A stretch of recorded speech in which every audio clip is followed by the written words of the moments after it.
It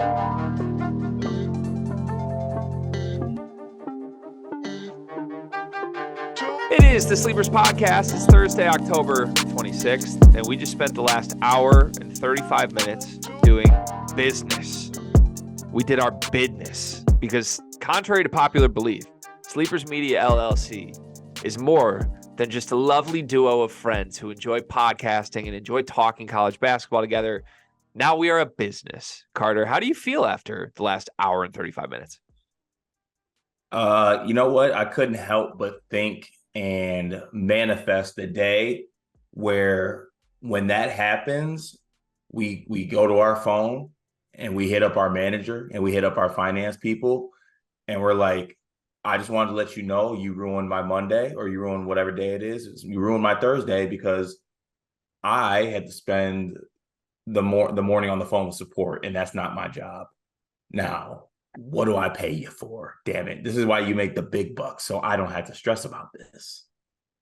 Yeah, I'm not a big that's not my job guy. Maybe that's one of my life icks, but in general, like, I don't care if it's not my job. Like, I'll do the job. Like, that's been my MO as I try to get into content. And in general, I always laugh when people are just like, that's not my job. Like, okay, well, learn another job. Let's do some things. Let's make some shit shake. But we really do need business help. And somebody DM'd us. I need to respond to them. I'm sorry if you're listening to this person who DM'd us, but some kind soul out there DM'd us and offered to like help us try to grow the business and send some emails for us. And I need to respond because we've had so much great, kind generosity from people that listen to the show trying to help us scale this thing, but we're still really bad at it is the point. So sometimes it takes us 95 minutes to figure out how to connect Stripe to an account that actually pays us certain things, which the good news is we need money to do some of the things we want to do this year. And now we actually have some money. Shout out to the Discord. Shout out to the people that support this show who are now going to propel us forward to do some cool things. That's how this was always intended to work. And now it feels like it's working if we can just figure out Stripe.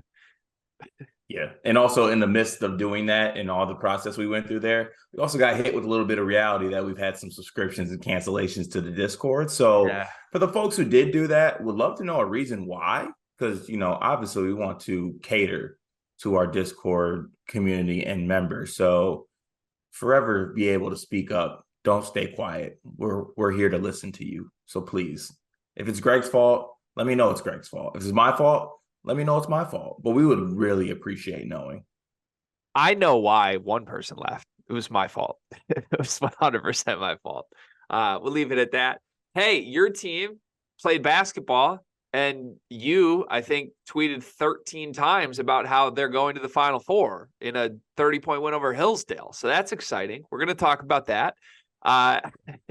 What, 30? Well, how much was it? What was the final? One by 40. One by 40. Oh, huge leap there. That's on me. I apologize.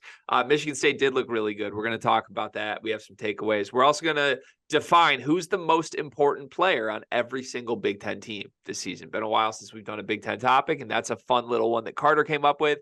And then finally, we have Guy's second list of the week.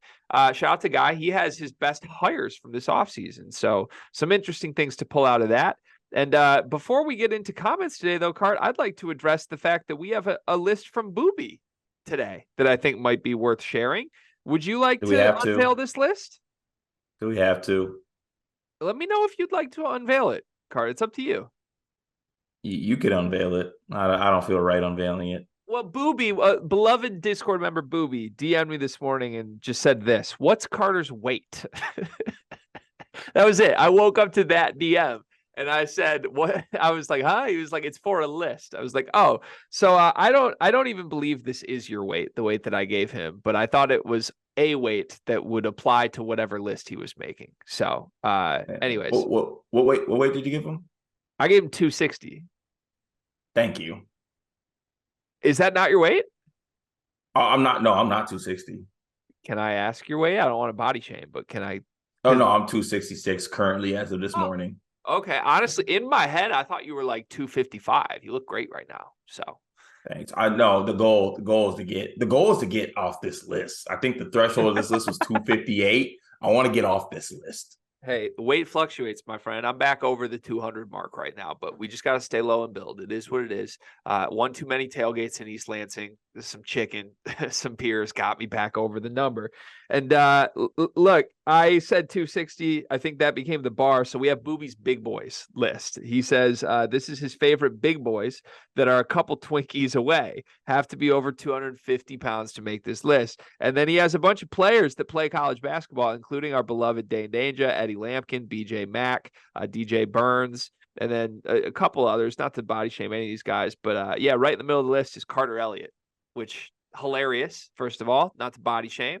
I love this list. But second, the Sleepers logo looks really good when in the mix with all these team logos. It kind of does. Did Tristan make honorable mention? You're gonna have to ask Booby. Oh, okay. I'll have to follow up on that. All right, we can do that. Great start to the day. The energy is high in the building. What's your comment of the day, Cart? Oh, before we get to that, that's a great segue into the bit coming back because I shouldn't be on. I want to be off the list. So we got ourselves a nice little fruit medley here. And Gregory, I got to do a little double tap on the chest right here. This is on me. I know you're a fruit guy now. Do you wash your fruit before you eat it? I do. Yeah, I do. You do. Do you do cold water? Like, what's your method? So it depends on the fruit. I wouldn't say I wash every fruit. Like if I'm ripping open a banana, I'm not washing said banana. If I'm eating like melon, I'm not washing the melon. But I'm talking grapes, strawberries, grapes, berries type. Yeah. I'll also want to get it known on paper, not a berry guy, just not my preference. They're fine, but would prefer to go eat some berries. I am a grapes guy, both purple and green. And yes, I do wash my grapes before eating them. Just cold water, just a rinse is what I do. Under cold water, about 10 seconds. There you go. Let me put you on something here real quick. All right. Cold water, that's the play. But what do I want you to do? You get that big bowl of cold water, right? Put it in there, sprinkle some baking soda on top, and then do like a little bit of salt, tiny bit of salt. And then you just get your hands in there and you just like you caress the fruit, you wash the fruit, strain it, do it again. So do it 2 times, right? Do that same process. And I promise you, like the fruit will hit so differently. It is so damn good. How did you stumble upon this method? That seems like way too much effort to eat grapes. TikTok.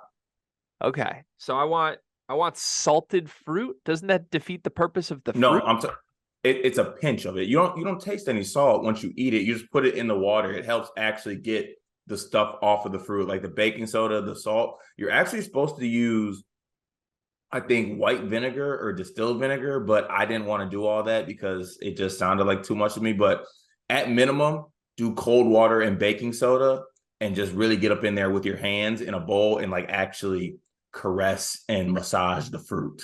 Okay, that's one too many caresses on the show. I let the first one go, but we don't need any more caresses. Can I get a quick look at this fruit medley? What type of fruits are we talking? So got some strawberries in here, got some grapes, and just because I feel like you can't have a fruit medley unless you have more than 2 fruit. I cut up a couple little chunks of banana as well. I was gonna say I couldn't tell if that was banana or not, but if it was, I was gonna applaud you. Hey Mal, could you come here for a second? At your leisure, of course, honey. Would you mind bringing me a little cut up bowl of fruit at some point in the next 20-ish minutes? Yeah, it'd be 20. Oh, that would be lovely. Thank you so much. I'm gonna get my own fruit medley now. Wife just came back from grocery shopping. I saw the pic. There were some fruits in the cart. So cart, you've inspired me already. Breakfast gang is here. We love it. By the way, speaking of breakfast, the energy is high today, I think, because I don't work. Back to yesterday's conversation about why are our episodes coming out so late. Today is my off day, which means we can record earlier in the morning. Again, before we had to spend 95 minutes doing business stuff. But I got a nice workout in this morning. I had a homemade coffee. Like vibes are just good on days that I can kind of like casually get into this episode. Now I'm getting a fruit medley at 11 o'clock. It's yeah, and you're also fitted. I'm showered. I'm already worked out. For those watching on YouTube, the kid is fitted. Hey, I did the elliptical today because I went to the gym for the first time in probably like 2 months. That doesn't mean I haven't been grinding, but my workouts have just been runs because that's a lot easier than going to the gym when you have a toddler. So, again, today, baby's at grandpa's house. We have some time. Said, you know what? Let me hit the gym. 30 minutes on the elliptical for the first time in like 6 months. Elliptical will whoop your ass. Oh yeah, 100%. I Easily. forgot all about that. And like I thought because I've been running and I've lost some weight, I'd be really in shape and feel great about it. No, it's still whooped my ass. Like my hips hurt right now. It's all right. You're working. That's all that matters. It's Shout out not good. Bronson if that's where you went. That is not where I went. I'm a Y member now. Hey, Yeah. Support love the local YMCA. is what it is. Okay. Comments the day. Great intro today. Yes. What do you got? My YouTube comment. Shout out to Steve Dunn. He's a frequent commenter uh on our YouTube videos. I love that I can like recognize people that are in our YouTube comments now. Like I truly know names and things like that. But this one is from Steve Dunn. He says, "My guys, Trey Holloman would," and it's a "my guys" with 4 exclamation points, just to let you know. Like I feel like he likes us. That's what he's saying by this. Trey Holloman would start for half of the Big Ten, and Greg owes Spartan Nation and more importantly, Trey an apology. Steven, my brother, like I said, thank you for all the comments on our YouTube videos. We do appreciate it. Let's see. How do I put this in a way that really hits the way it needs to hit? Okay. Trey Holloman would not start for half of the Big Ten. He certainly. Wow. Greg Sear.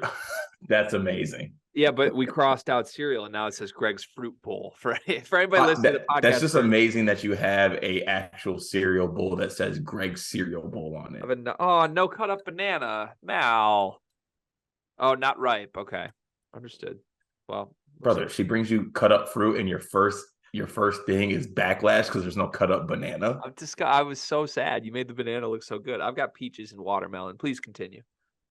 Wow, that sounds fire. But Trey Holloman would not start for half of the Big Ten teams. That's just unequivocally not true.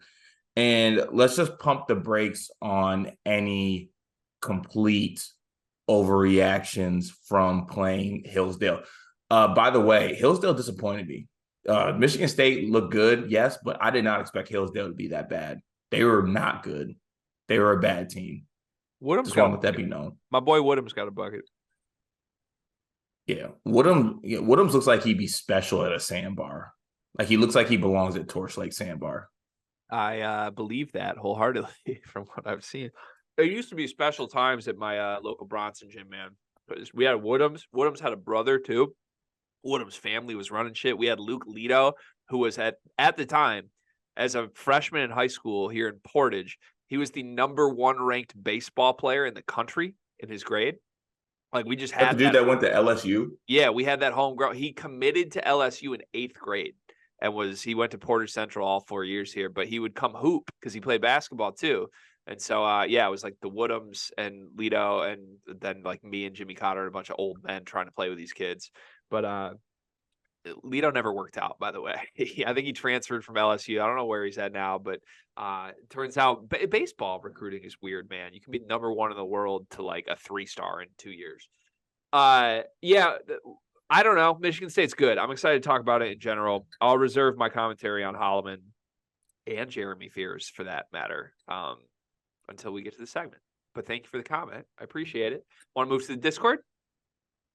I'd love to move to Discord. Let's move to the Discord. We start today's Discord comments with Travis Nelson, who says, for the record, I want to see Guy's 10 biggest questions list. This is, if you didn't listen to yesterday's episode, we gave Guy some flack because we said we didn't want to use his questions list. Well, shout out Guy. He already made a new list for today's episode. He has solidified himself. He's clearly our point guard for the metaphor from yesterday. But going down here, Guy did drop his list. We're not going to release this visually publicly, but his biggest questions list, #1 was basically USC. He had Bronny and Vince, and then I changed it to will Bronny play because I wanted a just solid question. His #2 was Jose Perez. His #3 was Jalen Llewellyn. His #4 is Will Wade. You can kind of see as we go down it, why I didn't drop it as a list, because I don't feel like these are questions. These are people. And I don't like assigning like Jalen Llewellyn's a question, even though it's kind of obvious. It just feels like we're kind of antagonizing people. So further down the list, though, like the point guard situation at Illinois, Zed Key versus Felix Okpara, Virginia's transfers, Paul Mulcahy, Kyle Filipowski. So it was a good concept, execution lacking, like I said, something that we just couldn't figure out with that one. So nobody's fault. We move on. Guy has a great new list today. Scrolling down here, a lot of comments on the questions list. I'm just not going to read because I feel like we've sort of wrapped it up. But then we got to talking Jose Perez. Strange situation going there, obviously. And now first question from Guy himself. Going off the Scott Drew playing all the guard for Baylor thing from the episode, how many Big 12 games would Miro Little, Langston Love, Jacoby Walter, Ray J. Dennis, and Jalen Bridges together as a lineup win? How many games in the Big 12 would an all-guard Baylor team win?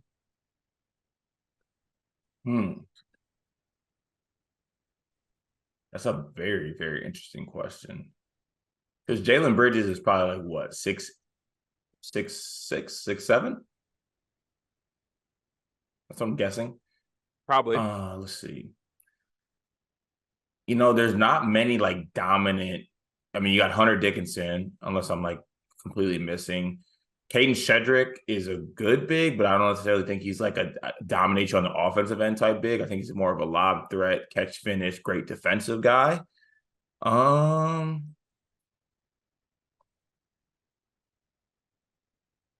still think with that really good guard line, they could finish middle of the pack in the Big 12. I just think they get toasted defensively.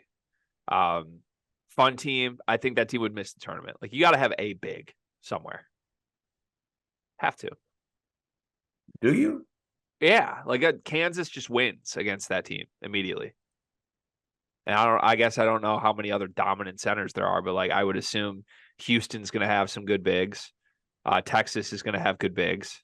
Like I don't see how that Baylor team would win any of the games against the teams with a good big. It would be fun. It would be very fun, but you gotta have a center. I think that'd be a bad team.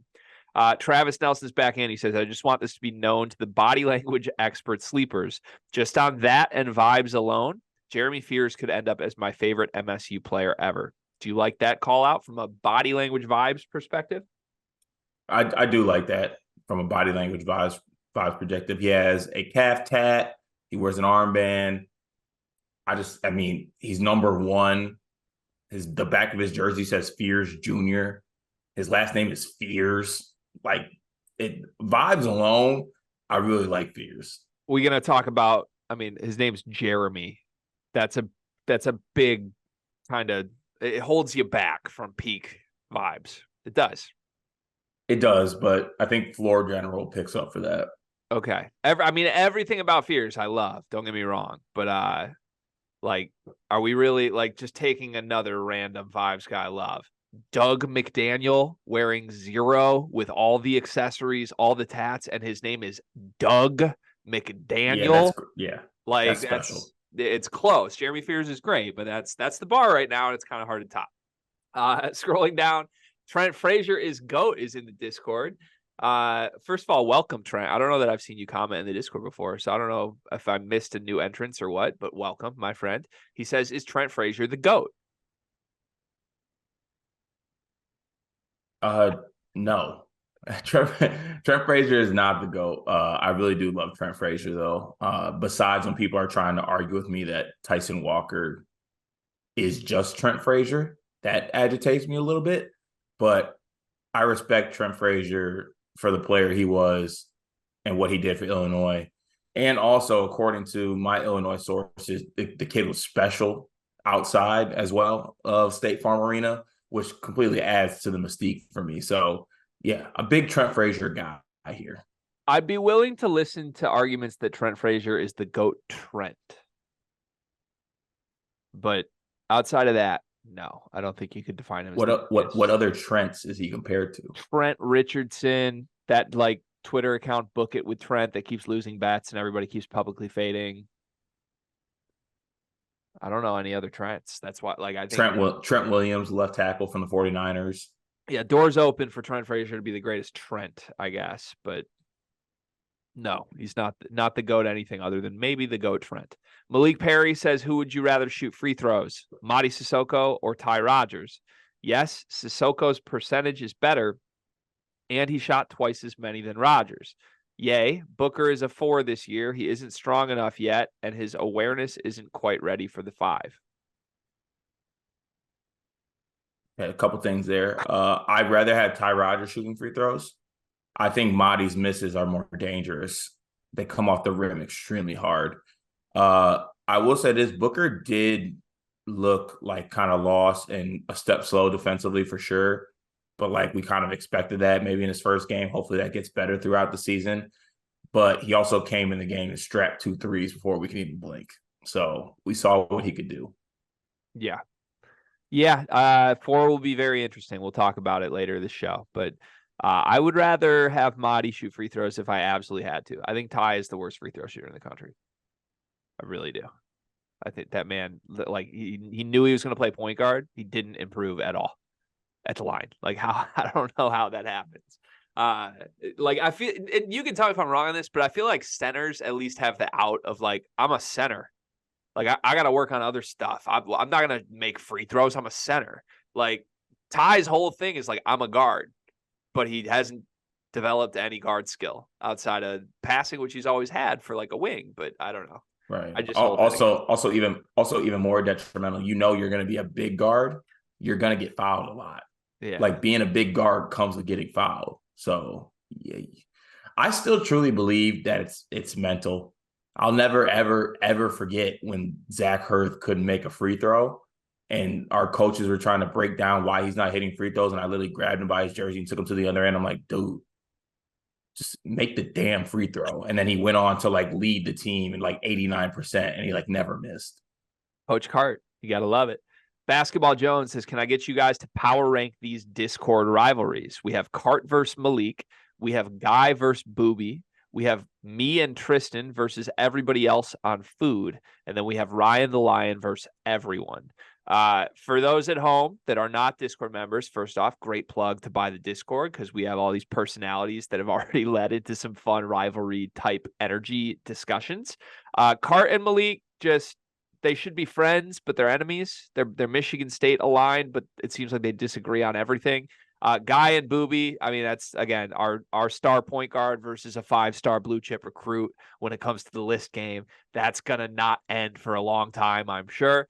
Me and Tristan versus everybody else on food. We're just picky eaters. Simple as that. Ryan the Lion is a menace, and everyone else has to work with Ryan the Lion. It's incredible. So what's your power ranking of those 4 rivalries?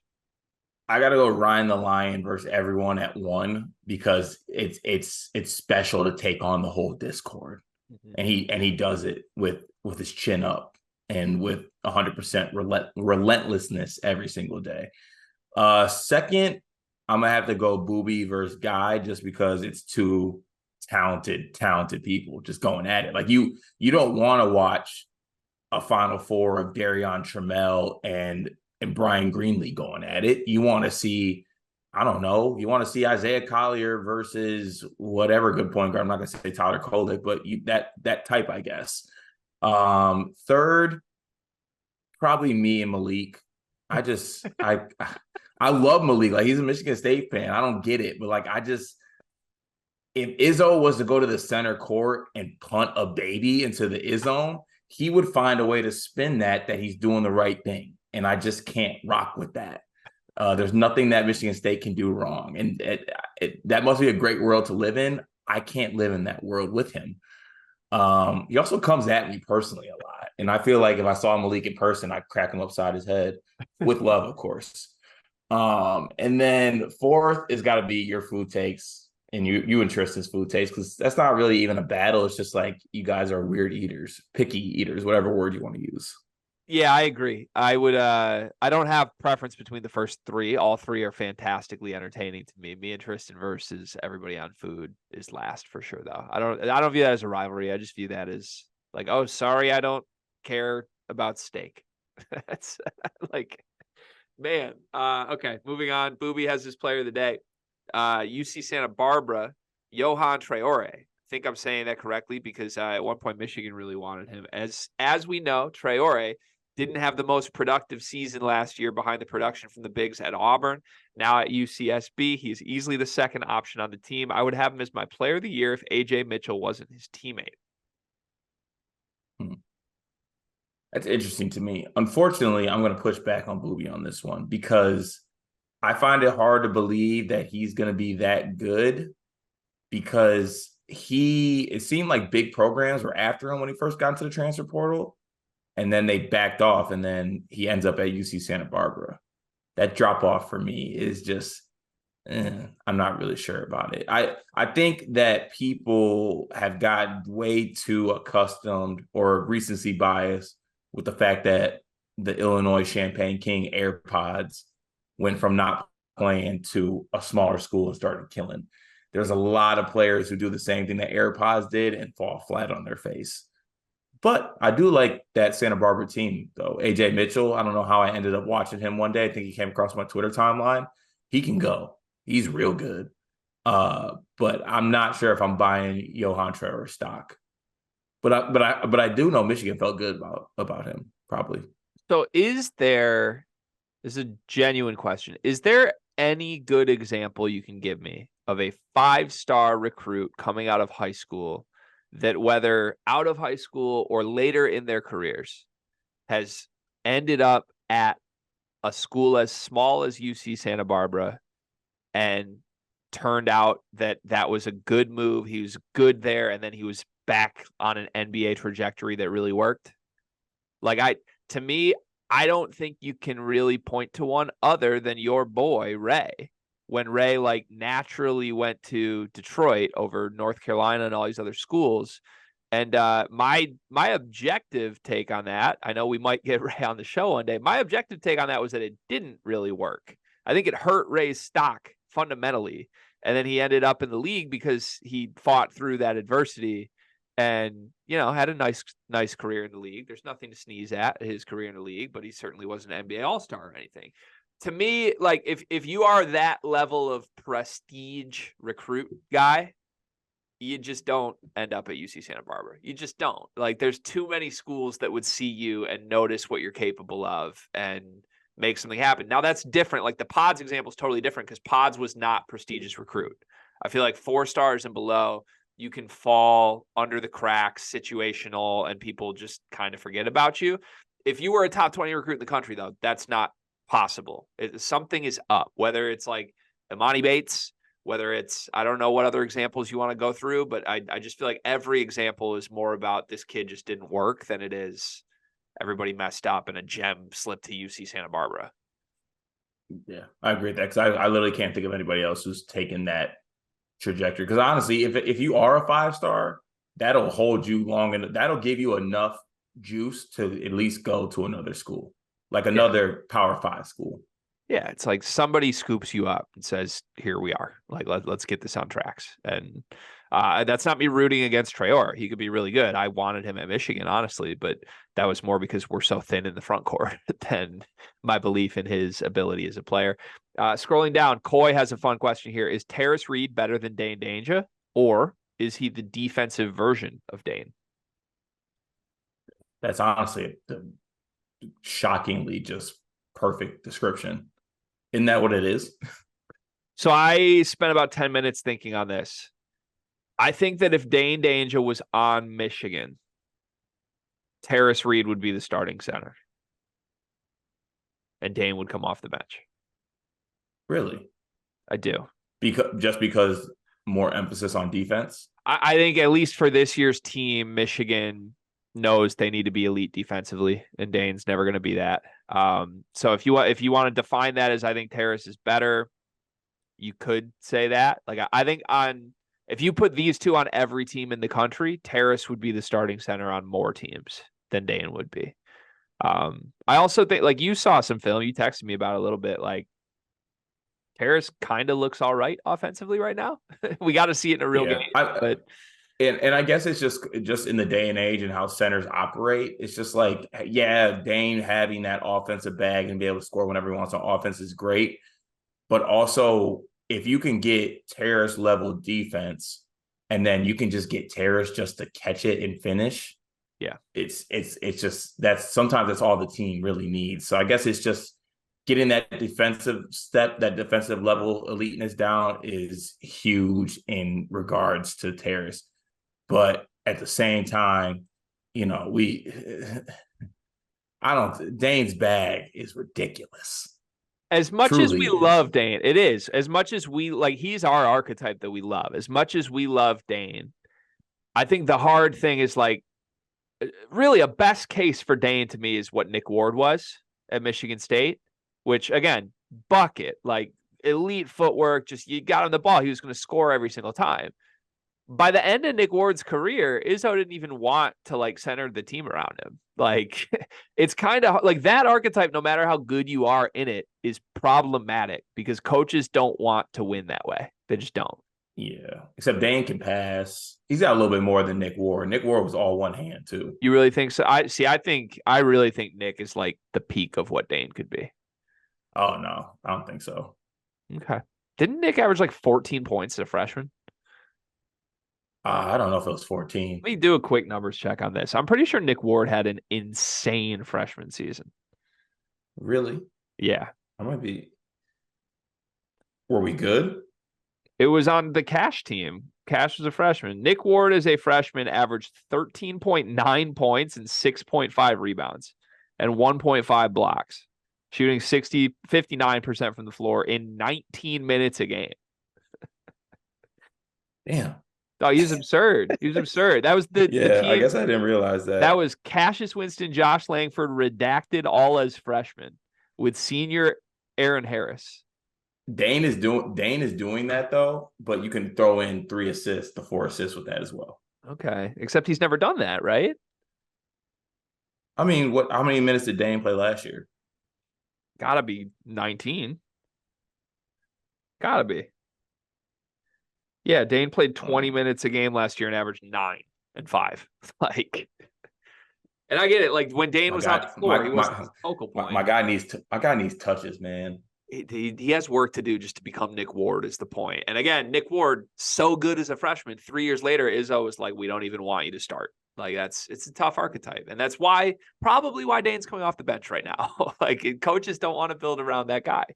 Final question, or no, 2 more questions. Trent Frazier is back. He put this in the basketball thread, and I asked him to move it to comments because I wanted to address it. He said MSU shoots 11 for 20 from the free throw line, 8 for 23 from 3, but 0 chance Greg makes a big deal out of it or mentions it. Illinois does that, and ... Well, you know. Does he think I want to like avoid calling out Michigan State's flaws? He's looking for him, brother. Like that. He's searching. Like, you don't have the scout on me. Trent Frazier is go. Like, have I not been doing that enough? Because trust me, I can do it more.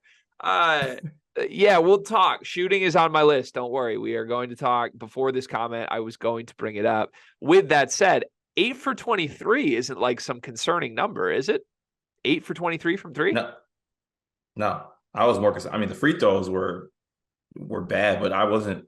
8 for 23 wasn't that bad. Yeah, we'll talk about shooting later in the episode, but like they shot 35% from 3 on 23 attempts. I'm not like, ooh, red flag off of that. The free throws are a different thing. And spoiler alert, it was just one guy who wasn't making free throws.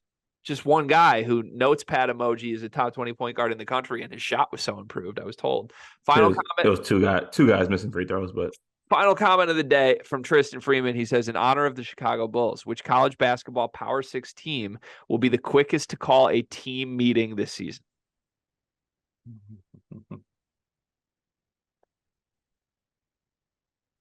I mean, I'm not gonna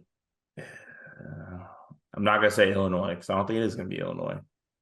Not gonna do it. Isn't that the easy answer though? It is. I think the quickest called team meeting is going to be Villanova. Okay. I don't hate that. Who's calling the meeting though? Kyle Neptune's stylist. No, Akeem Hart. Akeem Hart is calling it. I have 4 possible answers, and I'm going to talk them through and then quickly try and pick one. Option 1 is Arizona.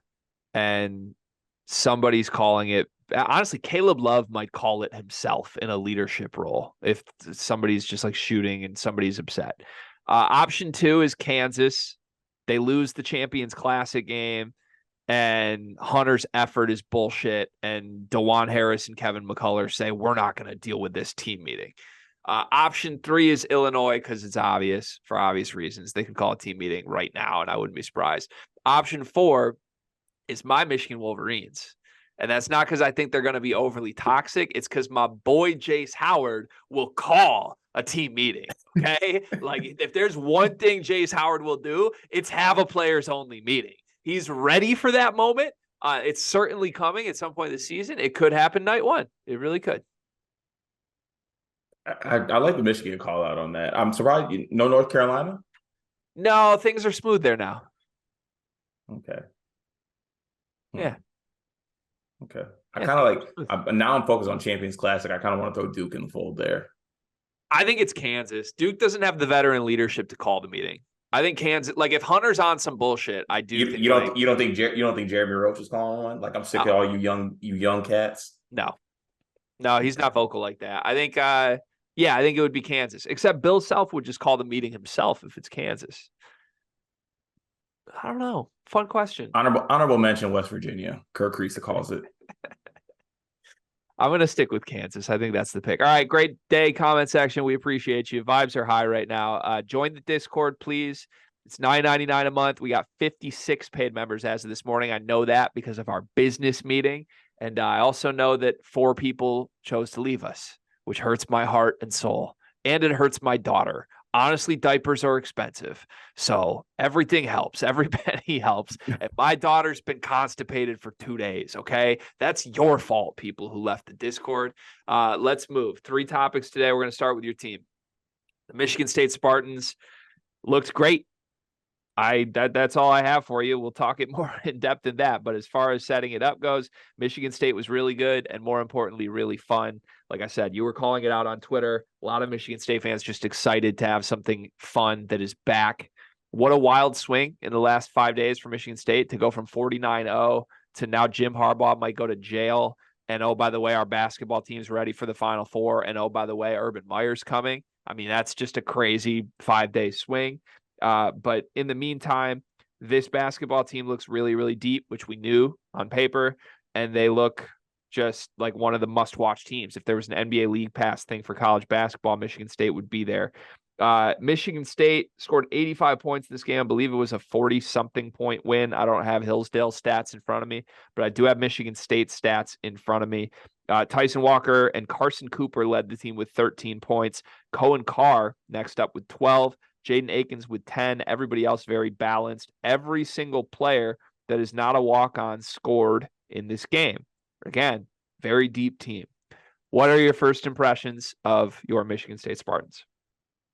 Yeah, the team's just fun, I think. I don't want to make a rash like wins, losses. We're doing this. Yes, I did tweet like I'll see you in Phoenix when Xavier Booker got in and hit that first 3. That was more so just me just messing around, trolling a little bit. But I think this team is going to be fun. I think they're going to play different also as the past couple of years. It seemed like Michigan State slowed down a little bit in the past couple of years. I think that they realize they have a team that can run.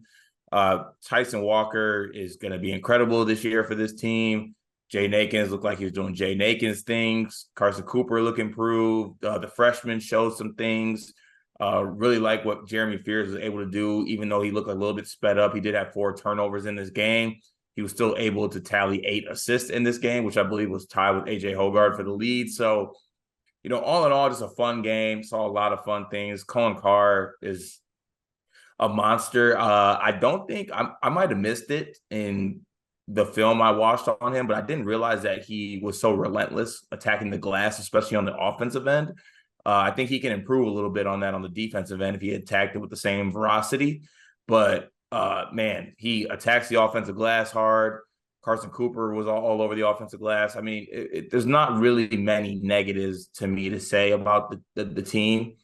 If I did have to pick one, I was really kind of a little bit disappointed with Malik Hall's play. I thought his decision-making was off. And the hitch in the jumper, it looks like it might have gotten a little bit worse. I don't know if that's a mental thing, but all in all, just, a dominant, fun game against a bad Hillsdale team. And I'll take it, but there's a lot that I'll be looking for in the next couple of games, especially in the exhibition, like we mentioned, that's going to happen this Sunday against Tennessee. Really good, really fun team. That's the right takeaway. You should play up the fun of this as much as you can. Obviously, like I had no problem with like the Final Four is back tweets. I have no problem with that from you. I just on the fun note, I just want to say this, and this isn't. I promise this isn't me trying to hate, but something about this team, I don't know what it is not reaching the peak level of fun that the Cash year when they were young has, and maybe that'll change for me. I just don't know what it is. I think it's like I know Michigan State's really good. I really enjoyed watching the freshmen in this game more than I enjoyed watching the starters. And I know it was a lot of like platoon system stuff. Maybe I think when you play real competition, I would assume it's not platoons. Although I actually do want to talk platoons in a moment because I think it could be a good move. But yeah, I don't know. I just like no offense to the team because the team is very good. But I don't view that starting group as some special group. I think they're a very good basketball team that has experience and depth and a liability at center and now a liability at the four. And when that group's together, I'm not afraid of that group. That's a group that's going to split with Michigan, most likely, in that group. What makes this team exciting and special to me is all these new faces off the bench. And I think there was a lot of really, really good things from those guys. That's not me clamoring for more minutes. It's an exhibition. I'm probably not even going to clamor for more minutes during the season because the starters are really good. But just from the fun perspective, like, oh, that was so fun. I'm having a hard time like matching that until I see the freshmen like mixed in with the starters a little more because from my perspective, I don't think that starting group is super fun. I think the fun is Cohen Card, Xavier Booker, and Jeremy Fears to me. Am I way off there as like an objective viewer? Like I don't think this approached like the Nick Ward, Cassius, Josh Langford fun freshman year. No, like I think, and for people who are listening to this, I'm making a visual representation right now that I'll make in the audio form as well, so you can see it with the YouTube people. In my right hand here, I have, the vets, I guess you would say. You get me AJ Hogard, you give me Jay Nakins, and you give me Tyson Walker. In my left hand here, separated currently, I have the fun guys. You got Cohen Carr, Jeremy Fears, Xavier Booker, throwing Carson Cooper in that mix as well. I want to bring those two together, and I want that group to mesh. And then you can have my left elbow, the other guys, they can be over there. They can get in this mesh, but they need to be away from the fun and the meshing of the vets and the fun. So, I don't think you're too far off there. My wish or, my hope for this is that as we go farther along in the season, maybe that's the realization that, you know what, we take this three-headed kind of vetty backcourt wing guys that we got in AJ Hogard, Tyson Walker, and Jay Nakins, and then you mix that with the fun guys, and then you can have maybe those other vet guys that can come in and have a chance to do some things as well, if maybe that fun group isn't doing what they need to do. But I don't think you're too far off in that because, like you said, it got fun once Cohen Carr, Jeremy Fears, and Xavier Booker got in the game. And shit, honestly, I'll even eat crow on this. Trey Holloman was low-key fun in that game for parts of that game. He did show some improvements. Granted, it was against Hillsdale, but he was fun in that game. Same with Carson Cooper. So we're not going to make absolutely like crazy overreactions, like change the starting lineups right now or anything like that.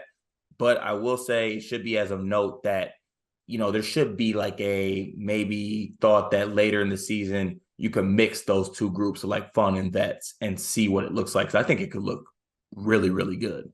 Yeah, all the parts are there. You just got to put the puzzle together. And like I said, that is not me speaking on anything about how good this team is. This team's nasty. Everything I took away from last night's game was this team's going to be really, really good, just purely from a fun perspective. Because I'm comparing this team on paper as far as fun goes. I'm comparing them to like the Jaren year, where you had that awesome sophomore class back, you had some experience, and then you had this generational freshman like all together. But the five guys on the floor at any given time were all like freak fun NBA guys or great college players that were super fun.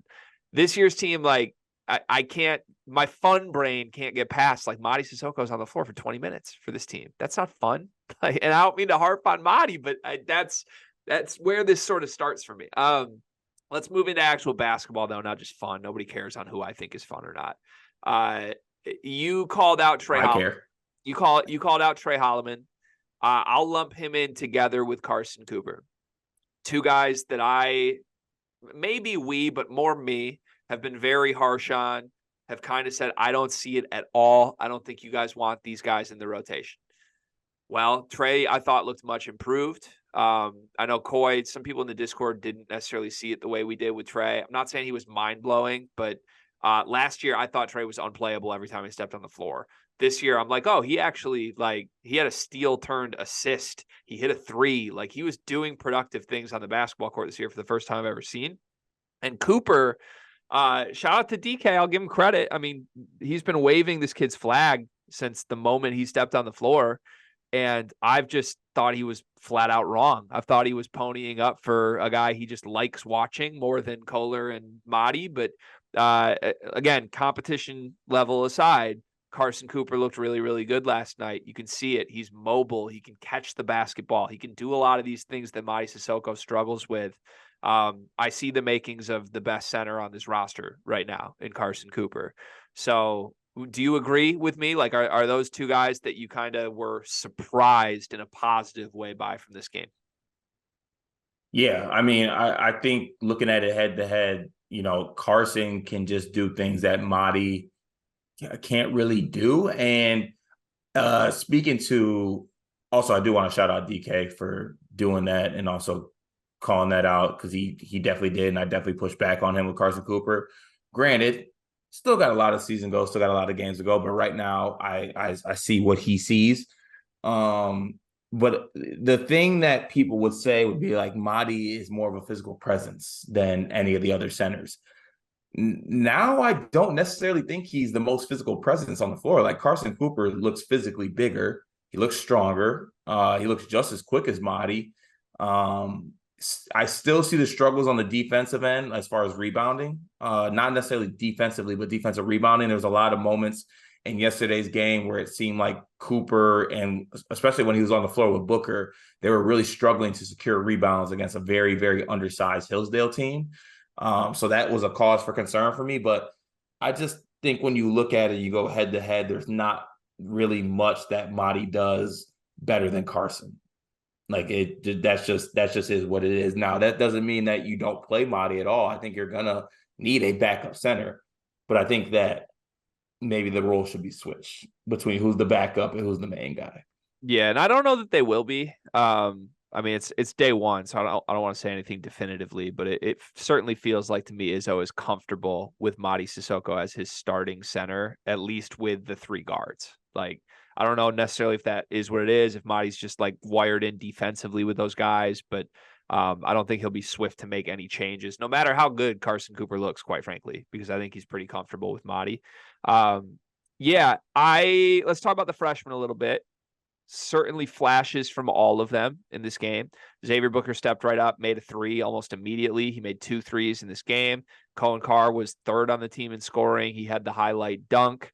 I mean, his athleticism is off the charts. Everybody knows that, but there's no way to physically match this guy for any team in the country, let alone Hillsdale. Jeremy Fears finishes with 8 assists, which is the same number that AJ Hogard finished with. Look, productive, about as productive as you could want from those 3 guys to start their careers. The eye test to me told me a different story a little bit with some of these guys, and I kind of want to go one by one, but let's start with Booker. Booker did not play a minute, as far as I could tell. He did not play a minute at center in this game. It was all Cooper. It was all Mady, just 2 centers at the 5. We had circled that as something we were paying attention to. He drifts to the perimeter a lot. So I'm less screaming that he should play center after seeing game 1. I think there would be some concerns there, but I still think on paper it would be nice if he could be the small ball guy. What did you see there? So this is what I saw, and I did notice that he was drifting a bit as the 4. I think he would drift a lot less if he was the 5, because if he's the 5 and you're like, Booker, go set a pick, roll or go set a pick pop, whatever it might be, depending on maybe who the four is at the time on the floor. But I feel like because he was at the four, he was drifting a lot and he was just kind of drifting to the corner, drifting to the wing. I think he would drift a lot less if he played some minutes at the five. And, frankly, it was a little bit disappointing to see him not get minutes at the five in a game against Hillsdale. Like that would have been that would have been the time to try it. I'm hoping that they do try it this Sunday, to be honest with you. I think they should at least give it a little bit of a run. Like, why not now? Why not in the exhibition? But I might be wrong on this, but I truly believe that if he did play the five, he might float a little bit less. Okay. I like that take. I like that like basketball sense take because yeah, if you're playing the four next to Madi Sissoko, where's he supposed to be? Rim running? Like, that's not going to work. The paint's all clogged and AJ Hogarth can't go anywhere. So overall, I was very impressed with Booker. I would give him, I guess I'll just give him a B. I'll give him a B for this because I had high expectations, but a couple red flags to me. One, he didn't play a minute at center, which I'm not blaming the staff on. Maybe they want to keep things simple to start. That's probably good. Don't throw too much at this kid. But two, I do think we saw the IQ effort stuff a little bit defensively. And I think that's just part of who he is. Hopefully that improves, but it's a reason why people are so divided on him as a recruit.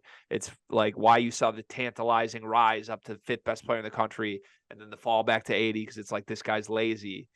I wouldn't summarize his whole game as lazy last night, but there were moments where you could pick it out where like he's just not working that hard.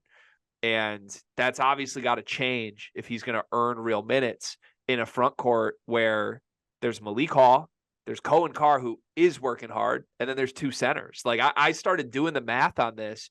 If he's really going to play a true center the whole game at the five, somebody's getting squeezed out at the four because there's nowhere to go. You can't slide guys down when you have Akins, Walker, and Hogarth. Like they're going to have to play 80 minutes combined for five guys of Cohen Carr, Malik Hall, Booker, and the two centers. And like, I like what I saw from Booker. I think he's the best shot blocker of the bunch. I think he's the best perimeter threat of the bunch, and that matters. But I'm starting to get concerned that like he might be fifth on the totem pole here as far as role could go because of his effort concerns. Yeah, and I think it's important too, as well, is that I feel like for the most part last night was what we saw was Booker playing with Cooper, right? If I'm Yeah. not mistaken. Which I like as a Yeah. pairing, by the way. Like Which I do like as a parent. That's what I'm saying. Like I feel like you gotta have, if you are gonna play him at the four, you gotta have a certain five. If at any point this year we have Booker and Sissoko out there as the front court, I think it'll be a disaster defensively, just because the IQ won't be there as far as defensively, especially. Even like giving it a go of Booker at the five and like Cohen Carr at the four, I think would be worth taking a look at. I just think it would be. But yeah, for all in all, I think it was a good performance by Booker, but you can definitely see the awareness, IQ things, especially on the defensive end of the floor. You can see that. Yeah. Okay. I want to do the other freshman, but I feel like we should do Malik Hall right off the back of talking Xavier Booker because that's sort of where this comes into play for me. I was wildly unimpressed with Malik in this game. My read on this, eye test wise, is he's either got a hitch in his shot or confidence issues with his shot or something. But this is not a guy who we saw early in his career where he was a big time shooting threat to me. And this is the first moment of many, I think we'll probably mention this year. This team is really going to miss Joey Hauser. Like they really are going to miss Joey Hauser because I think the two things you would circle from this game and say, I don't know, are rebounding, which Joey was your best rebounder last year. And you didn't really have a perimeter threat in the front court other than Booker. Booker banged 2 threes. But I think the hope was kind of Malik Hall could shoulder some of that like veteran, I'm going to go get boards and I'm going to be a 3-and-D guy. I don't trust his three at all right now. I just straight up don't think this guy is a shooter. And I don't think if we're trying to add up, like what is Malik Hall going to do that helps this team more than Cohen Carr and Xavier Booker? He's not shooting it better than Booker through one game. And I don't think he's ever going to be the rebounder that Cohen Carr is, just physically. So my stock down, if I had to say like stock down one guy, it's hugely on Malik Hall in this game. Am I being too critical there? No, it's for me the most disappointing part, and this is outside of the hitch, outside of those things like that. A guy who's been playing basketball, college basketball, and been in the system and built a team that long, making mental mistakes is just kind of inexcusable at this point. Like it shouldn't be. And obviously, guys are going to make mistakes on the basketball court. That happens all the time. Even mental mistakes happen. Like no player is perfect. But there was just so many instances where I think the wrong decisions were made as far as like driving and passing. And then, I think a lot of people point to, like you said, the fact that Malik Hall has the ability to shoot. If Malik Hall is not hitting shots, which he's not doing and hasn't frankly done for a good amount of time now. Ever since he came back, it just seems like the hitch has just kind of been there. I'm not really sure what that is. But you just look to maybe what the other players on the floor. If Malik Hall's not giving you shooting and leadership and making the right play as a veteran, then he kind of becomes a negative at times. Like that's why you have him on the floor, is because he's an older guy who's been there a lot and is supposedly supposed to be versatile and can be, and have seen moments in his Michigan State career where he's versatile. But if he's not doing that, then it's like, it's kind of hurting the team. And then you have other guys who can do some other things as well. So one game, obviously, against Hillsdale, but like if we had to pick a stock down or maybe something to put a bookmark in that looking forward to might be a cause for concern, I think it would be his play. Yeah, I don't mean to be overly critical, but it to me, it's like, okay, let's go through the three options at the 4. If you want defense, rebounding, physical, you play Cohen Carr. If you want shooting, based on what I have seen and heard from this offseason, I think you want Xavier Booker. And I guess what is it from Malik is the thing. Like, what is the thing we can point to? It's like, we need this right now at the 4, so we need Malik Hall. I don't know what that thing is right now. Leadership, I guess. But like, to me, when you look at the rest of the roster, you don't need leadership out of your 4. You have Tyson Walker and AJ Hogard. So you don't need a guy to score 20 from the 4. You have Tyson Walker and Jaden Akins. So like, to me, Malik was really, really valuable 3 years ago on a team that quite frankly just didn't have talent, because Malik Hall could drop into any given game in Bloomington and drop 24 points. Like that, when a team needed that, he was really valuable. This year's team needs shooting and defense from their 4s. And I think Malik Hall is arguably on paper the third of those 3 at both of those right now. So yeah, I'd agree. We'll see where it goes from here. The other 2 freshmen, Cohen Carr had the highlight moment. Everybody loves him. I mean, just such a fun player in general. I said I wanted to see more than dunks. Did you see more than dunks in this game? No, I mean, you saw the one move off of the dribble. You saw the offensive rebounding, but really besides that, no, you didn't. You didn't even really see him. Did he have the chance to do it? No, he didn't really either. He like moves extremely well without the ball, just as far as cutting and knowing when to go to the basket and things like that. But no, we did not see that. So maybe a cause for concern. We didn't even see a free throw, did we? No, he did have a free throw. Did he make it? Let me look. I don't believe he did make it. Okay. And to be honest with you, I don't remember like how it looked or anything of that Cohen variety. Carr was 0 for 1 from the line.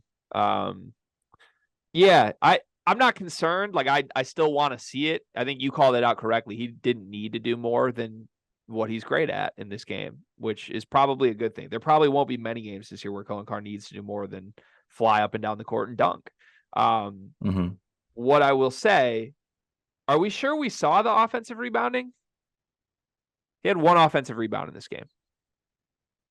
Well, I thought like just him attacking the glass in general. Like there was a couple that Carson Cooper grabbed before him, but if Cooper didn't get it, he was going to get it. I mean, it's definitely a little bit of projecting on that, but yeah, because did he only have 1? Yeah, so visually, I came away the same way you did. I watched the game and I was like, that guy's going to be the best offensive rebounder in the country. Like and even in general, I'm just like, he's going to be a menace on the boards. Like he can be that good. And then I saw the box score and he finished with 3 total rebounds. And no, sorry, 2. No, yes, 3 total rebounds, 1 offensive rebound, which was less than Malik Hall in this game. I mean, shit, man, Tyson Walker led this team in rebounds. Like, Yeah, I'm a little shocked, but I mean, the rebounding, especially defensively, was a cause for concern for sure. yeah, which is just weird because again, visually, I left that being like Cohen Carr's a menace there. But then you step back, it's like, no, isn't he just jumping? Maybe like watch it back. Maybe he was just jumping and he didn't grab any of the like that's he also did on the defensive side. There were definitely moments where him and Xavier Booker combined were missing box outs. So Mhm. that's something to watch. Like on paper, this guy should immediately be one of the best rebounders there is, but just a little bit of a miss there as far as the numbers compared to what our eyes told us. Now let's do fears. I don't think there's anything people have loudly felt more different on than how I feel than Jeremy Fears after this game. Now, I want to preface this by saying I think I have had such a high bar for Jeremy Fears that's probably affecting some of my opinions on this. If I had to compare him as a prospect to a player, it's always been Trey Burke. I've said that for over a year at this point, and I'm sticking with that. I was very unimpressed with what I saw from Jeremy Fears in this game. And I think Michigan State fans will be upset with me on that because all I've heard in our Discord and elsewhere is like this kid would start anywhere in the country. I didn't see that at all. I know the assist numbers are there. 8 assists is incredible. We knew Jeremy Fears had that. I'm not surprised that Jeremy Fears got a lot of assists in this game. That's great. That's going to keep coming over and over again. I thought he had a lot more outside of that. And I still do. Like, I still am holding strong that I believe there is more than that in Jeremy Fears right now. But I thought he struggled against Hillsdale at everything other than just running the transition offense and making the right pass. I expected Mhm. more in the half court. I expected him to be able to use his body and get to his spots and have some floater game. I thought he would finish at the rim better. I just thought he had all that. I've seen it before as a recruit, and maybe he wasn't forcing tonight. He didn't make bad decisions tonight. So, again, not trying to say Jeremy Fears was bad. I just truly, based on my expectation, which was like this kid could be Trey Burke 2.0, I thought I would see more. He got ripped by a couple of Hillsdale defenders. He missed a layup after driving through traffic against Hillsdale. I'm flat out shocked that he was disrupted once in this game by Hillsdale guards. Am I being too critical of Jeremy Fears? No, I don't think so. I think it's just because, like you said, we hold him in such a high regard, and I did expect him to show some things more offensively. And I tried on my watch, but I didn't watch the full game back, but I was watching like the Matthew Love's basketball channel, shortened condensed highlights.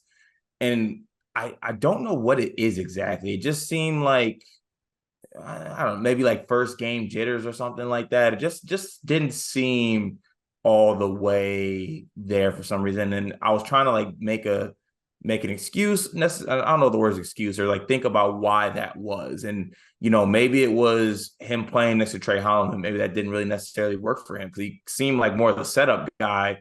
And then Trey Holloman was a guy who was either shooting and or attacking off closeouts off of Jeremy Fears making the decision in the pick and roll. But yeah, I did think that I expected him to be better in this game. And like you said, he didn't play bad. I'm not worried about Jeremy Fears. Not at all. I don't think it'll take something crazy for us both to be worried about what he's going to do and what he's going to be. But But you didn't come away in from that being like this kid would start anywhere in the like that's our no Discord no is no like this guy's a no starter on every other Big Ten team. I'm like I came away from this game being like it's a blessing for everyone involved that he's the backup because I think he yeah needs like my read is he needs time after seeing yesterday, and I wasn't yeah expecting that to be my read at all. yeah no that's not what the takeaway I had from this game was, not at all. Okay, interesting. Yeah, and that's I mean just to frame that up, like it's not a this or that because it doesn't have to be. They're both going to play, but from watching that game, I thought Trey Holloman was better than Jeremy Fears in that game. I don't think I ever thought I would say that. And that's hard for me to square because I thought Trey was good. I still don't think Trey's a guy that you're pointing to like that guy should start everywhere. I think he's a bench guard. And the fact that I'm coming away from this game being like I thought Trey was better for Michigan State than it's just again, they're good. These are the 4th and 5th guards on this team. This team is absurd. They're loaded in the backcourt. But let's just slow the roll a little bit because I think it looks really, really good that Jeremy Fears can be the bench guy on this team. I think that's a good thing for everyone involved. Jaden Akins, did he spend a minute on the ball in this game? He did. He did for a couple. Yeah, he did for a little bit. Yeah. He did? Yeah. Did I miss that? I think you did. Yeah. Okay. I thought he was when he was on the court, he was the third guard and they were running Trey Holloman at point. No, he was on the ball actually for a good amount of time. You got to send me the segment of this game then. I must have something happened where I didn't see that. Yeah. I mean, Akins is Akins. We know he's very, very good.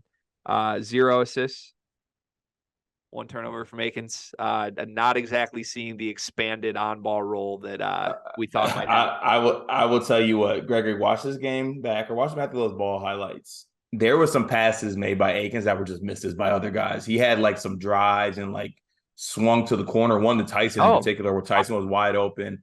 Tyson missed it. Yeah, we got it back, and actually Jaden Akins hit a 3 right after that. He made some pretty nice passes actually. It was a lot of just, I hate you. He did. I really do. I like, I'm not criticizing his passes. He had some fantastic passes in this game. I'm saying like we were promised the whole point of him coming back was he was going to have an expanded role. He didn't have that role, which is why I said all summer, if you want to get to the league and you need to be on ball, why are you doing this to yourself? Like that's, if you're not getting an expanded role against Hillsdale, is he ever getting an expanded role? I don't think so. And I promise I'll stop talking about it because I know Michigan State fans will just hate me for saying it, but it's pretty damn true. That's what's happening here. Like he's never going to be on the ball until these guards leave. Okay. I mean, what, second most shots on the team? That's not what people told him they need to see. Like that's the whole point. He can be great. He's just going to be great in the same role that's not getting him to the league. It is what it is. Like, with that said, y'all better not tell me don't spend all season being like Akins is gone. Where the hell's he going? He's start the 1 more year chance. Start the 1 more year chance right now. Get this guy on ball next year. We need to see it. Fears and Akins. Final question. Michigan State finished 4th in everybody's preseason polls. Should they be higher, lower, or just right based on what you saw? Just right. Okay. I'd move them up. Really? I'd move them up. Who are you moving back? Kansas? I'm going to move Kansas back. I'm going to move Michigan State up to 3 in my personal poll right now. So Purdue, Duke, Michigan State? Purdue 1, Duke 2, Michigan State 3. Yeah, I'll leave them where they're at right now. I think that this would make for a good discussion on Monday, though, because we got Purdue, Arkansas Saturday, and Michigan State, Tennessee Sunday, and Kansas, Illinois Sunday. Might just be me dreading it myself, but I'm starting to get the feel Purdue might just get smacked out of nowhere in the first game. I'm worried about That'd be special. All right, topic number 2. You came up with this one. You want to tee this up? Big Ten most important player? Yeah. So we were talking about like one question maybe with Big Ten teams, and the random idea popped into my head is going team by team in the Big Ten and naming who the most important player on the team is. Like, this is not the best player. This is not the worst player. This is not anything. This is the most important player that'll directly flip whether a team is successful or not successful. I like this. I like this a lot. All right, I have the teams listed out. You want me to kind of moderate here, and then you go first, I'll go second? It's probably better that you moderate teams. Before we do this, let's both play a quick over-under. How many teams will we say the same player for?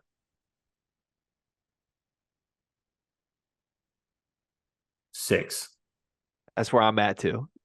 let's call it 6.5. And if we get to 7, if we have the same player for over half the teams, then we should be feeling really, really good about this. Okay.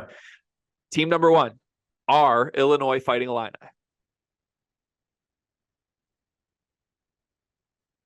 Who is the most important player? Most important player for Illinois? I almost had a last second thought about changing it, but I'm not going to change it. It's Coleman Hawkins. Okay, not my answer. Marcus Damask is my answer. Why is it Coleman? I just think that Coleman's what he can do offensively and defensively, and him making strides, especially in decision making and shot selection, I think raises the floor of this team. And I think there's going to be a time where people might think it's Ty Rodgers. It's not Ty Rodgers. I don't think Ty Rodgers' play is going to be that important to this team because they can move off of him if they need to, as far as point guard. I like the Damas shout, but I think I'm going Coleman Hawkins. I think what he can do offensively and defensively can really raise the floor of this team. Okay, yeah, I thought I was gonna maybe say Ty. It was between Ty, Harmon, and Damask for me. But my qualifier here is I think you have to be good in order to be the most important. So that's how I landed on Marcus Damask. I think he is the best player of those three.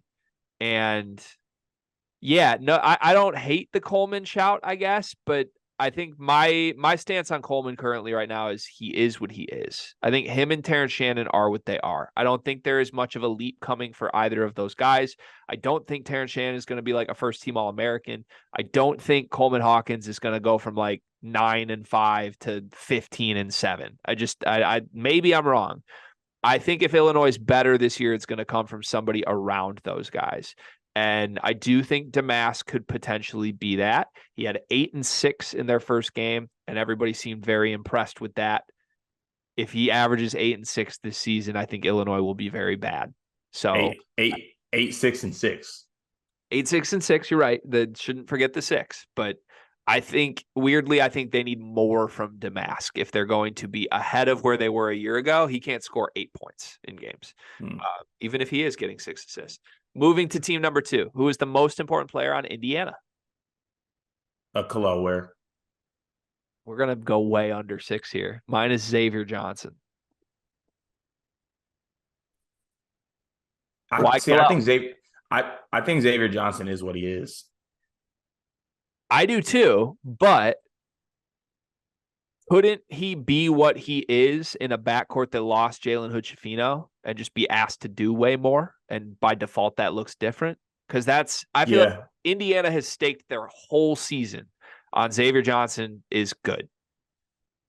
Like his play is gonna be what decides what they are to me. Like if Kalel wears bad, okay, play Renault and Ibaka if he's not in jail.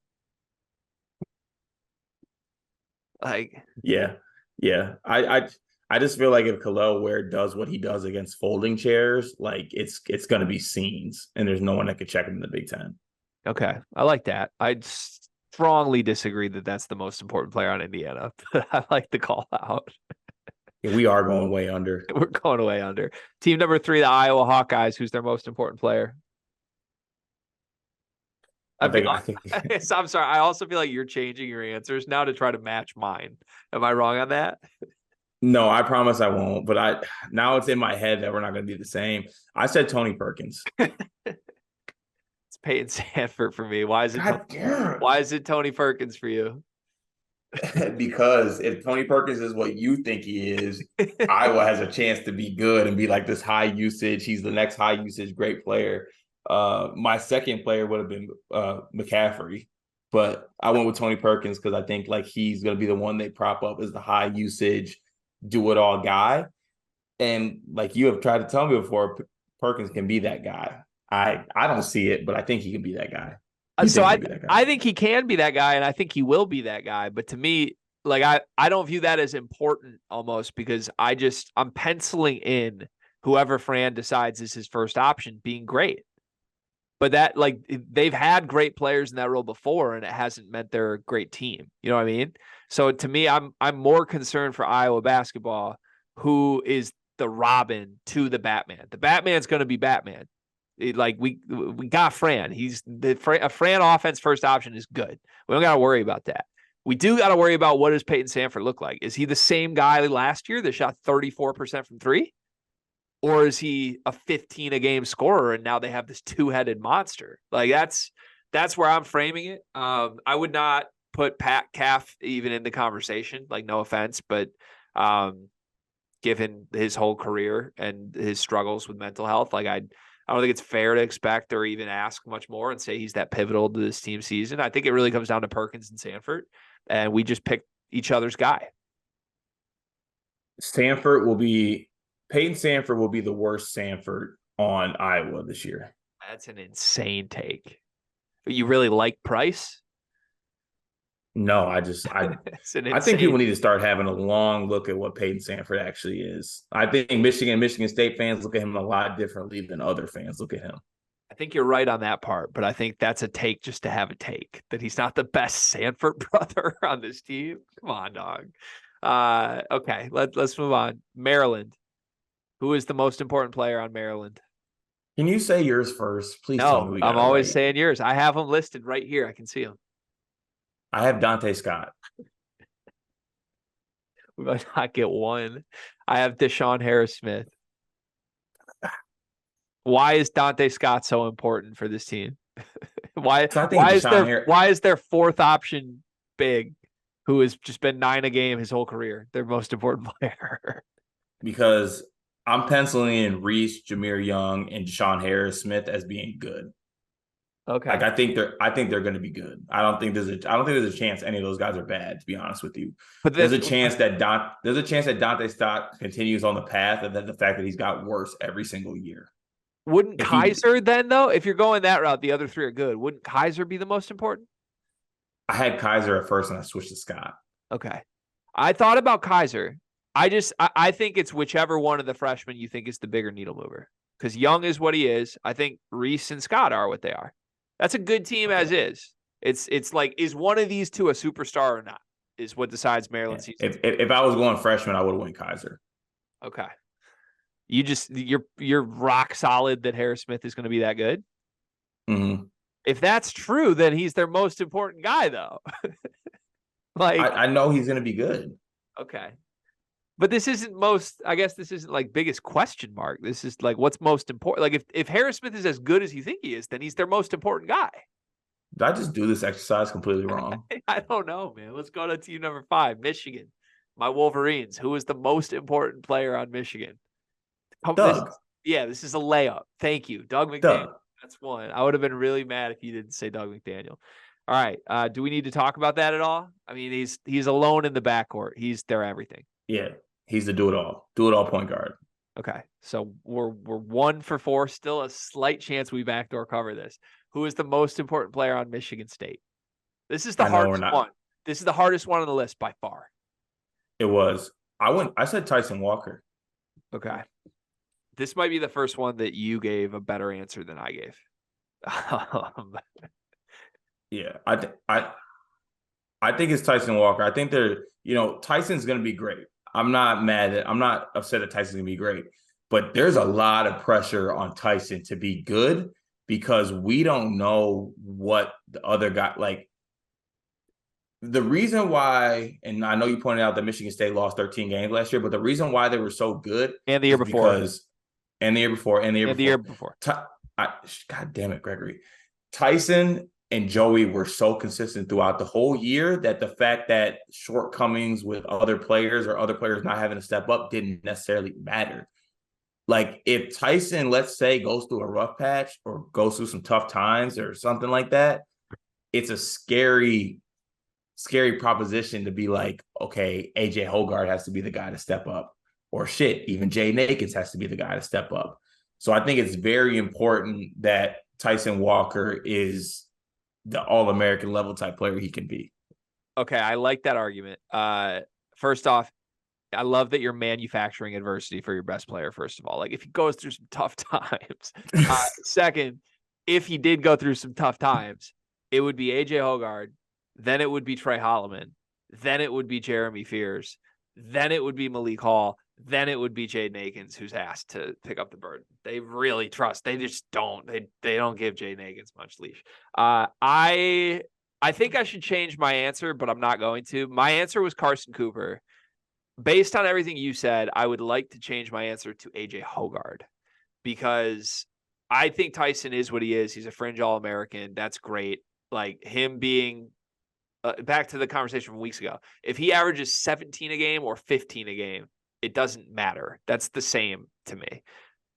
If AJ Hoggard took a leap, that would change everything for this team. But again, I test through one game. He's the same guy.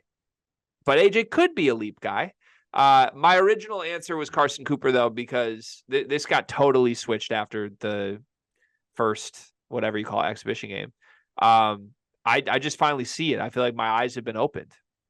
I see a ceiling that this team hasn't had at center in years. I mean, like, I guess Marcus Bingham had a ceiling, but even his ceiling was limited by his lungs. I see the ceiling now. I see, like, oh wait, we might not have to play Mady Sissoko all game.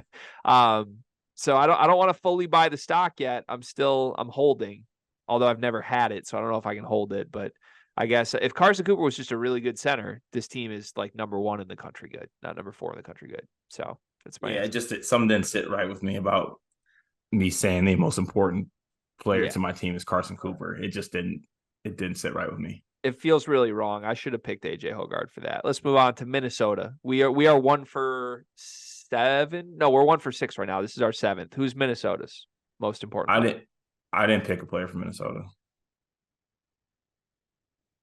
I mean, that's a layup for us to try to get on the board for going over 6. I mean, it'd be Cam Christie. It's Pharrell Payne. He's the only good player on Minnesota.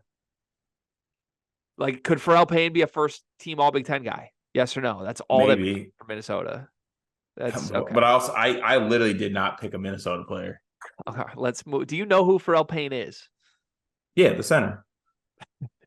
Can you tell me anything else about him? He's really good. He's from Minnesota. I know that. Uh, the Carter Elliott trope. If you know anything, you know where they're from. one for Yeah, he's good. 1 for 7. Did you pick a player for Nebraska? Yes, I did. Who's the most important player on Nebraska basketball? DeMarcus Lawrence. It's obviously Tominaga. Why is it DeMarcus Lawrence? Because Kisei needs a sidekick. Okay, and you think it's DeMarcus Lawrence? I do. Shout out to my guy Michael Peterson. He put me on this guy. He sent me his name, and then I started like actually diving into it and watching what this dude did. He started playing last year when I don't want to mispronounce his name, but Bomadell got hurt, and like when he played and played major minutes, he was like a double-digit scorer for this team, and he played really, really well. A Jersey kid, I believe he went to Roselle Catholic, so a really good high school program as well. I really like him. And for some reason, I didn't notice what he did. He had a pretty good game against Michigan State, actually, when we played at Nebraska. But I think like him stepping up as Kisei's running mate could lead to this being a more successful team. Okay. Yeah, despise that answer. Nebraska is just Kisei Tominaga to me. No offense, but the only thing that matters for that team is, can he score 30 a game instead of 17 a game? 1 for Yeah. 8. We move on. Northwestern. And I swear to God, I want to kill this segment if you try and tell me Brooks Barnheiser is the most important player on this team.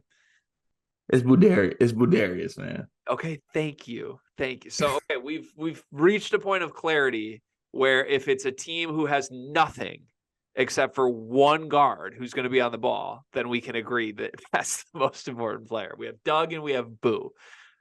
Yeah, Boo might be the most important player in the conference. Maybe the country. I'm not kidding. That's a high bar, but he can do it. Who's the most important player on your Ohio State Buckeyes? I want to get this right.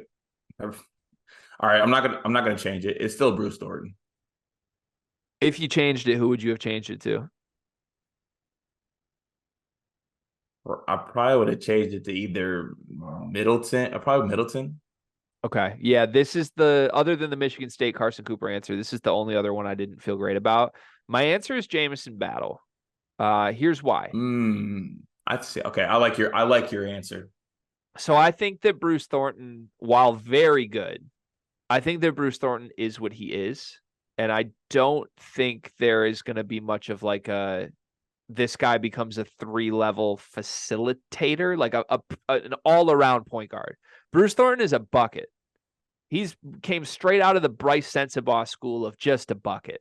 And there's nothing wrong with that on this team because Ohio State needs someone to be the bucket, and they have more pieces around them to step up and guard the way last year's team didn't. You can play one guy who's just a bucket. You can't play 2 guys who are just a bucket. Jamison Battle to me is a guy that has been first team All Big Ten before. Or if not, if he wasn't first team, he was very close. He's been All Big Ten before at Minnesota.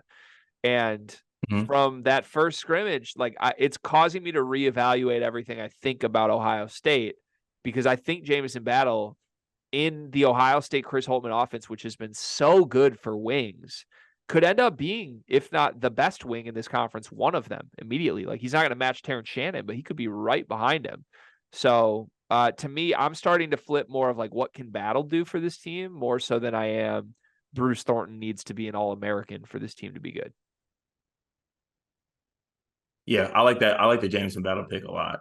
I think I would if I could go back and change, that actually would be who I would go for. So we're 2 for 10. We need to nail the last 4 to push on the over-under of 6. I think we can do it, though. Looking at the teams, I think we can do it. Who's the most important player on Penn State? Ace Baldwin. Ace Baldwin. Once again, teams that have nothing but a dominant point guard, we're pretty good at this. Who's the most important player on Purdue? I said Fletch. Oh, okay, we're dead. I said Braden. Damn it. I think it's Braden. I think it's Braden. Why do you think it's Fletch? Uh, you know what? I really think if we redid this again, I did like this criteria, like we spoke on a criteria before. I just have no doubts that Braden's gonna be good. I have zero doubts he's gonna be good. And honestly, when I say zero doubts he's gonna be good, I have zero doubts he's gonna be better this season either. Like I feel very confident in saying that. If they can get what they got from Fletch to start the season last year, then you're gonna see just how good this team can really be. So I'm with you on the zero doubts. The reason I would stick with Braden over Fletch is because I think even if Fletcher is 100 out of 100 good, if he's the best case version of himself, I don't think it is needle moving compared to what Braden's going to be asked to do. Like Fletch could shoot 45% from 3 this year, and at all times he's going to be the third most important player on the floor for Purdue. Braden Smith being what you and I both feel very confident he is what would take Purdue from the team they were last year to even better. Like if Braden Smith has the jump everybody thinks Tyrese Proctor is going to make, all of a sudden this team is no question the best team in the country, regardless of what Fletcher Lawyer's doing. So I can see why you went Fletch though, but yeah, my answer is Braden. So we have 3 correct, 2 remaining. Let's at least make this respectable. Who's the most important player on Rutgers?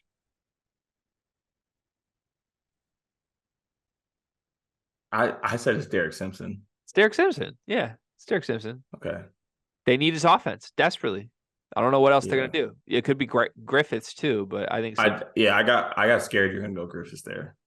Simpson's the correct answer. All right, and then final one. It would have been. I wish we had nailed Braden because we would have had this to tie. Who's I'm the sorry. most important player on Wisconsin? It's Chucky Hepburn. Chucky, man. We were right there. We almost nailed the run at the end. Yeah, That's on me, but it was one of the earlier ones that killed me. I'm not even mad about the Purdue one. I'm upset about the other ones though. it's gross for Wisconsin that Chucky Hepburn's their most important player. Yeah. And Greg Gard just came out the other day and said that he shed 15 pounds. That's awful. Look, he's cooked. They're cooked. Greg Gard shed Cooked. 15 pounds or Chucky Hepburn did? Chucky Hepburn. Oh, I thought we were saying Greg Gard lost 15 and that means they're cooked. No. Can I drop a name for you? I thought about picking this guy, but I stayed away for it for the sake of trying to win the game with you. I think the second most important player on Wisconsin this year is Nolan Winter. The big man, right? Yeah, freshman. He like exploded onto the scene in the scrimmage and was really good. And Greg Gard keeps like mentioning him in press conferences right now. He keeps telling the media he's like his 7th guy as a freshman. I think the kid's 6'10", like he's hitting threes. I think like if he can cut Like it, you think it's important even like over because they have crowds still? I think he could cut in and take a lot of Tyler Wall's empty minutes. And I know that crushes your spirit, but How dare you? I think if this freshman kid is like Tyler Wall with a jump shot and rim protection immediately, I'm like, whoa, now I'm taking Wisconsin seriously. Okay, I don't want Nolan Winter to play then because I don't want to live in a world where I podcast to do every single day in a world where we're taking Wisconsin seriously. You just know it's dreadful to know that we're gonna have to deal with 4 years of this kid Nolan Winter though. Like if he's good, like we're stuck with 4 years at this kid in Madison, Wisconsin. Hold on, wait a minute. There's this is a factor on where Wisconsin basketball is going to go in the next couple of years. Hold on one second.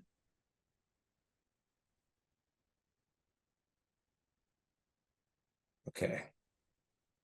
Nolan Winters from Minnesota. I like that. He's that's big for them, but that's also doesn't that I don't know if that also tracks with the fact that he might stay there all 4 years. Maybe. I don't know. We'll see. Remains to be seen. Okay. Why do you think that? I don't know. Just the fact that honestly, the fact that I saw he's from Minnesota, I immediately got Luka Garza flashbacks. Actually, no, I didn't. Sorry. Luka Garza's from DeMatha. He's from the DMV. But him being from Minnesota, and not going to Minnesota in my eyes means he's really good. So that's huge. That's true. Players that are from Minnesota that leave Minnesota to play are good. Real good. Okay. Noted. I've jotted that down in my notebook. Fun exercise. We failed. What else is new? Let's move to our list guy. Guy is back with his top 10 coaching hires. Shout out to Guy, first of all, because we pivoted on yesterday's episode without giving him much of a heads up. He told us he had a busy week, and here we are with a brand new list the guy cooked up. So that's him coming through clutch, you could say. That's us saying, hey, ball's in your hands, kid. Make a play. 20 seconds on the clock. What are you going to do with it? And Guy walked right out, crossed his man up, faked like he was going to hit a step back three, and then double cross, got into the lane, and hit a floater. I absolutely love it. Coaching hires, the 10 best hires in the country from this season. Number 1, Micah Shrewsbury at Notre Dame. Number 2, Rick Pitino, below Shrews. Number 3, Grant McCaslin. Number 4, Mark Madsen. Number 5, Ed Cooley. Number 6, Mike Rhodes. Number 7, Red Autry. Number 8, Kim English. Number 9, Ryan Odom. And number 10, Paul Mills at Wichita State. Then our honorable mentions are Abdur Rahim at South Florida, Stoudemire at Georgia Tech, and Will Wade at McNeese State. Shrew at 1. Do you endorse this message? I love Shrew at 1. I love Shrew at 1. Honestly, the most intrigued coach I am. I'm actually very interested to see what this new era of Syracuse looks like with Autry at the helm. I do think he has some tools. I mean, we've mentioned on this podcast many times what we think Judah Mintz and JJ Starling can do. So I'm very intrigued to see where that team goes. Wasn't the biggest Mark Madsen just like believer, but the minute he got the Cal, he just went in the transfer portal and started going crazy. So I respect that from a team that has won like under 10 games the past couple years. I know I mentioned this before, but again, the Pitino just living off of the old days to me. I'm sorry. I get like he should be on this list, but should he be 2? I think he has to be 2. Why shouldn't Ed Cooley be ahead of Rick Pitino? Because Rick Pitino did what he did at Louisville because like 30 years ago? What has Ed Cooley ever done? Made Providence great again? I don't even want to do this because I like Ed Cooley a lot. Has Ed Cooley ever done anything? Won the Big East? He won the Big East? Yeah. Did they actually? I need a fact check on this. I'm pretty sure that team with like Chris Dunn, Ben Bentil. I need a fact check. LaDontae Henton. I need a fact check on this. I don't buy this. My read is that every Ed Cooley team ever has been middle of the pack or worse. Okay, they won the Big East 2 years ago. I had no idea that team actually won the year where they just outperformed Ken Pom constantly. I think that's his only Big East win. Really? I'm going back. A bunch of third, fourth, third. Yeah, he's never won the Big East before this since he took over. Those are pretty impressive finishes in the Big East. I mean that's where Pitino, that's where they want Pitino to get St. John's. Cooley's done that. In 12 years at Providence, how many years has an Ed Cooley team finished in the top 25 AP poll? Just in the poll. Out of 12 seasons, how many times has Ed Cooley's team been a top 25 team at the end of the regular season? 8? One. Huh? His teams are not good ever. He's had in 2022, that was his first good team. And by all advanced metrics, that team was just winning close games that they should have been like a 13 loss team. Are you talking about 8 people or Ken Pom? AP poll. Ed No, Cooley has no. never finished the season with a top 25 team outside of two seasons ago. Really? This is true. I've got it on Basketball Reference right now. Like, which Matt, like, if you go through his teams, here's his records by year for Ed Cooley. Since he took over Providence, 15 and 17, 19 and 15, 23 and 12, 22 and 12, 24 and 11, 20 and 13, 21 and 14, 18 and 16, 19 and 12, 13 and 13. Then all of a sudden he went 27 and 6 with the team that won every close game they played. Then 21 and 12 again. Like, the guy, his teams aren't bad. Don't get me wrong, they're not bad, but he's a bubble team every year. He's a Big East merchant. I don't even know because the Big East is good. I just like, are we saying like why is Rick Pitino ahead of Ed Cooley? Really? Yeah, man. God damn, like those Louisville teams were really, really good. He cheated and he got those teams and he won with them. Good for him. Hey, are we an anti-cheating podcast? Yes. God, man. Right, I'm just saying, remember this moment, clip it, because you can put it on freezing cold takes when it actually comes about. The next 5 to 10 years, this is going to be Rick Pitino at St. John's. All right. T-Mac on the Hawks. Chasing that farewell tour. I think if you were going to argue for anybody that's not Pitino or Shrew on this list, I like McCaslin. I think he belongs at 3. If you could talk me into him being 1 or 2, honestly. Outside of that, I think this was a pretty uninspiring coaching, carousel, whatever you call it this year. Like, I don't think any of these guys below the McCaslin level are gonna end up at like a prestigious like Duke one day and be running a great program. You don't think Shrews will be at a? Did you say outside of Shrews or did you say Shrews too? Outside of the top? I think Shrews, Pitino, and McCaslin are all guys that have like Kentucky job ceiling if everything hits. I think everybody else, like, I don't know that they go beyond where they're at right now. Not even Will Wade. Never doubt Will Wade. That's what I'm saying. All right. Any final thoughts on the coaching hires list? I feel like a good list. God, it's a good list for sure. Carrying the torch for Shrews. We'll always do that. I got a little PTSD seeing Damon Stoudemire's name on this list, given what Michigan State's been through. How many years until Shrews has Notre Dame in the second weekend of the NCAA tournament?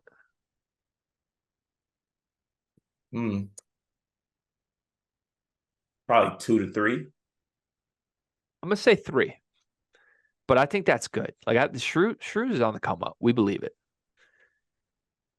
Keep being plump, my plump king. If you're a point guard with a big butt, go to Notre Dame. Sorry, that felt wrong. You also kind of just described me. One big thing presented by Bigby. Cart, I love you, man. Good vibes today. What's your one big thing?